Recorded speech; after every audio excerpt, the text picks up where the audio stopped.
Hi everyone, and welcome to this short video on oncology drug discovery at Axxam.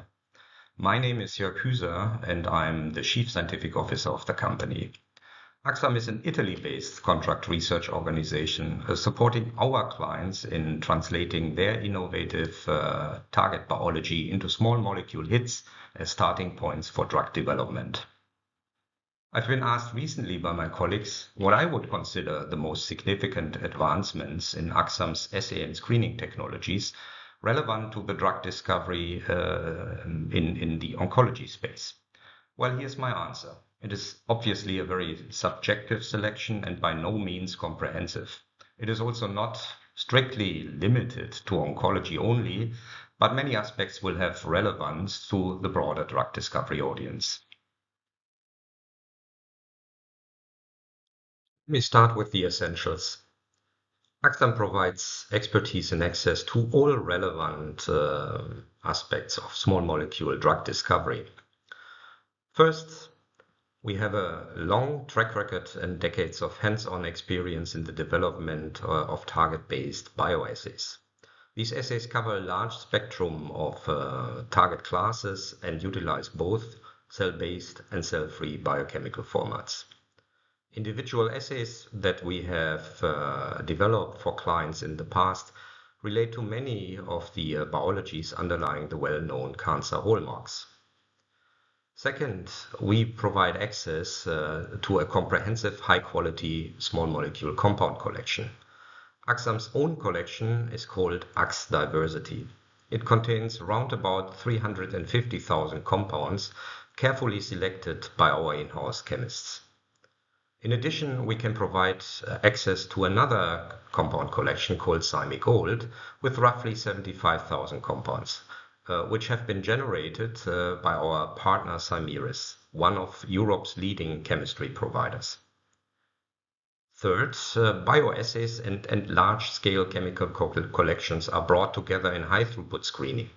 Here, Axxam employs state-of-the-art automation technology and robotics supported by a reliable compound management system. And all this integrated into a data management and analysis solution tailored to our specific needs. Last but not least, through our in-house chemistry capabilities, we can offer to our partners and clients fully integrated services, going all the way from a defined molecular target or disease mechanism to a lead candidate ready for animal experiments.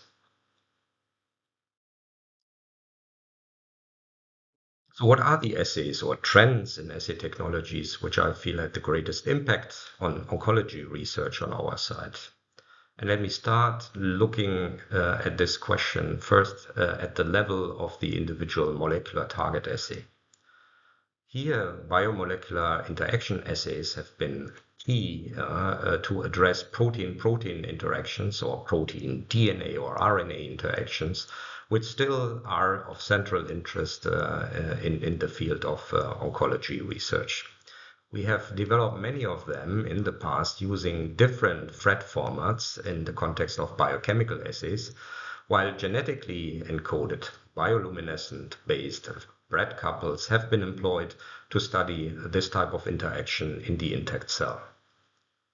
In all cases, we base our assay design on the current structural understanding of the recognition event at the molecular level to design assays providing the highest possible sensitivity towards detecting also weakly active small molecules in high-throughput screening.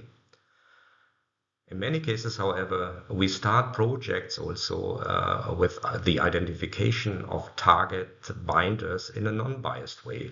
To this end, we have teamed up with a leading expert in the field of mass spectroscopy, Momentum Bioscience, located in the Boston area at the US East Coast. They use affinity selection mass spec to identify target binders derived from the Axxam collection. And this is a technology that is broadly utilized in the context of either protein or also RNA targets.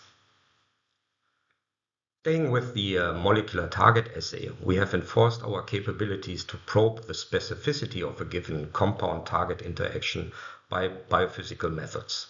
like thermal shift, differential scanning fluorimetry, or microscale thermophoresis. These techniques serve either to independently confirm direct target interaction following screening, or they can be also automated by themselves, like TSA, for example, and can be used for high throughput screening in primary screening.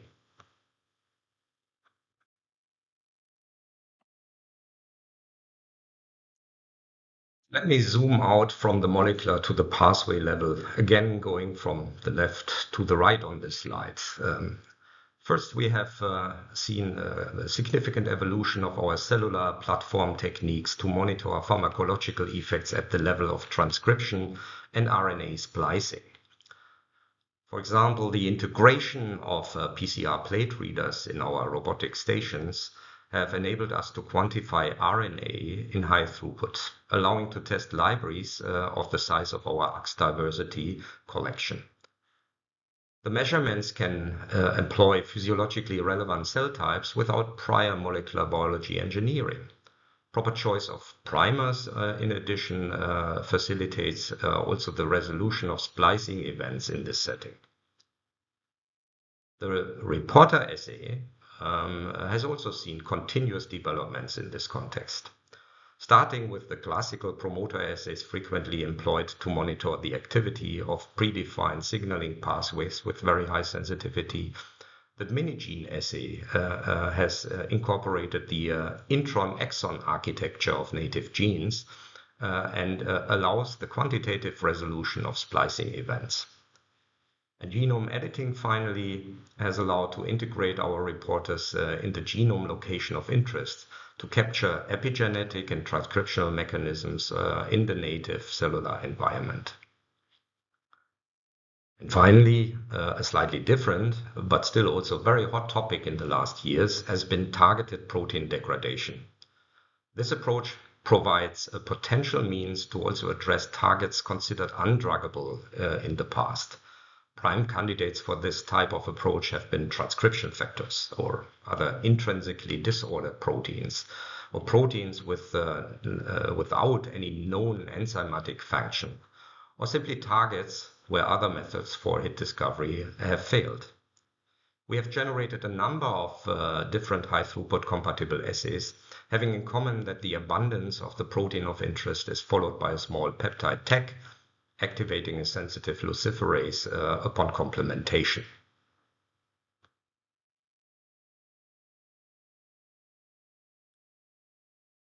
Zooming out one further level from the pathway to the phenotype, we provide versatile assay options using high throughput microscopy in our dedicated high content screening group. Beyond using classical 2D cell cultures, also more complex systems can be studied, like tumor spheroids, comprised of either a single cancer cell type or a co-culture with fibroblast, adding extracellular matrix and recapitulating further aspects of tumor biology. To support this type of complex cellular systems in either 2D or 3D, we have invested in an automated system for mid and long-term cell culture work. But innovation and advances have not been limited to biology, which brings me now to my final slide. Recent success stories of small molecules did not only rely on smarter assay approaches. They also benefited from a somewhat more relaxed view on our concepts of drug likeness. For example, mutant selective KRAS inhibitors opened the door again for covalent binders, also for other targets and other indication areas. Axxam captures this trend by offering our own collection of covalent binders under the name of X-Covalent. Other targets might require starting points of more structural complexity. That is why I like to highlight here, in this context, Axxam's collection of natural products. These compounds are purified and of known chemical structure. In fact, our net pure collection, comprising of 11,500 compounds, is the largest collection of this type in the world. Finally, to close the link to protein degraders we have touched upon earlier, We have teamed up again with our partner Cymerus to generate a platform to accelerate the discovery of PROTACs. PROTACs are bispecific compounds targeting selected proteins to proteasomal degradation. All you need in this context is a target binding compound, which will be fused to a preformed E3 ligase binder linker combination and tested in degrader assays we have learned about previously.